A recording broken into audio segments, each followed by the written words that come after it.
Grace to you and peace from God our Father and from the Lord Jesus Christ on this fifth Sunday of Lent. We were warned, not about the COVID-19 virus. We were warned by the author of John's Gospel. We were warned clearly. This Gospel is about the Word made flesh, said right there in the first chapter of John's Gospel. Real flesh, real people, real thirst, real blindness, and real death. These Lenten Year A Gospels put it to us about the Word made flesh, about God and stuff in real people, in a Samaritan woman, in a blind man, and a dead man. Almost every last fleshy, incarnational, radical Jesus action runs through these gospel texts. Jesus talks to and drinks with a Samaritan woman. Jesus spits on the dirt, makes mud, and rubs it in the blind man's eyes. Jesus goes to the tomb of a dead friend. As I always say, Jesus wasn't killed for no reason. He was too fleshy, too incarnational, too in our faces, and that is why he was a problem. The author of John's Gospel wants us to know that if we are looking for the presence and action of God, we will always find it in flesh, in real flesh. God in the flesh found in thirst, in suffering, in death. God is found in a man's blindness. God is found in a woman's yearning. God is found in a dead man in a tomb. We were warned, as were those early followers of the way who were preparing for baptism.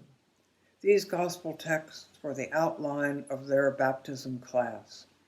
They were warned that God would show up in their lives in the most difficult of places.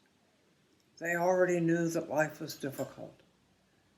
The synagogues were throwing them out, and the Roman government was hunting them down for sport, all for following this itinerant preacher. They were warned that baptism, that following Jesus was dangerous in dangerous times. They were warned that God was in the danger, in the flesh, and so the catechumenal questions at their baptism took on life and death meaning. We have been warned. God shows up in the flesh, in our flesh, in these moments, these very moments, and perhaps it is in these very moments that we will see what the author of John's Gospel so badly wants us to see.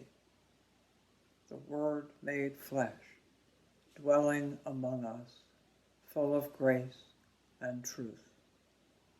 Can we find God in these moments of dread, of great fear, of anxiety? Can we find God in these uncertain times? Can we find God in this present danger, in these fleshy moments? I believe we can, and I believe we are. We could never have chosen them just the way they are right now, but they are our moments.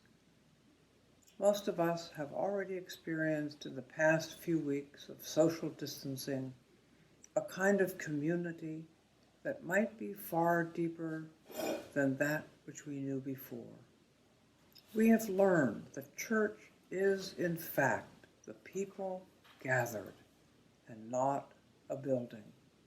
We have learned how much we need each other. Church is no longer casual, no longer optional.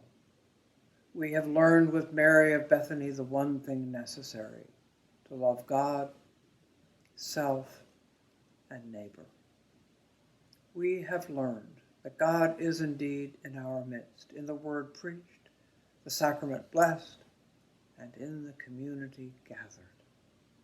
These are powerful learnings, and they will stay with us. We have learned with the woman at the well that we are thirsty. We yearn for living water, for the presence and action of God in our midst. We have learned with the blind man that we yearn to see. We don't need to know how it happened. The technology of healing is irrelevant. We only know that once we were blind, but now we see.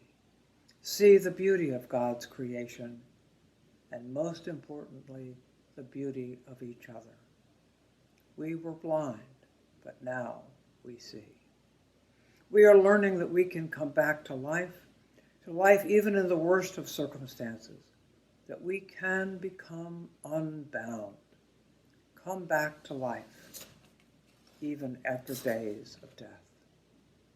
We are the woman at the well, we are the blind man, and we are Lazarus. And we are at the table, virtual or not.